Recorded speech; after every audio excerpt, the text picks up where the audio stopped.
that I see within that this story is almost being overshadowed. It's not being overshadowed to us because we're black, and we have a history that's very terrible that would never let us forget or even ignore hearing anything like this, right?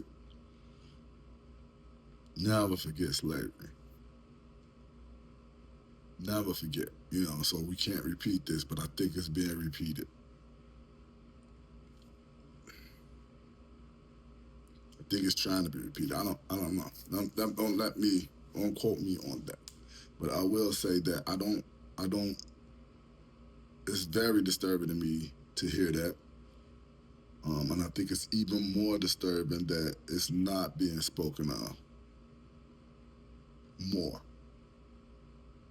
than what it is, right?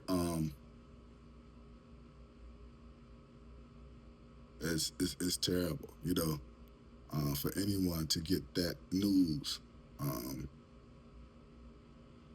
about a child of theirs or a loved one of theirs, being found hung in by a tree or um,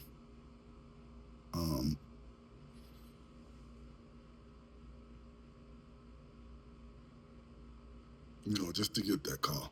It's terrible to me. But I just want to bring awareness, on my side of it. I would say you guys take a look into it. Pay attention to this before it gets swept under the rug. It's a whole movement out there called Black Lives Matter, right? And this would be the time for that group or that movement to even be speaking of what's going on with that because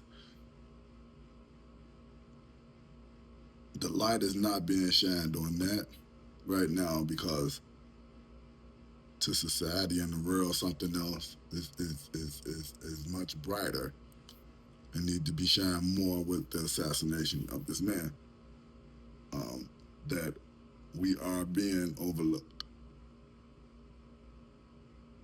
Not to say that they shouldn't shed light on what happened with that man, but what I'm saying is that I think that it could be shared. That spotlight could be shared because it's dangerous, you know.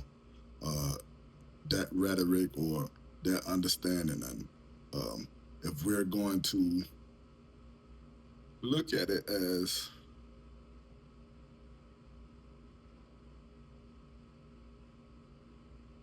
if it's nothing, right?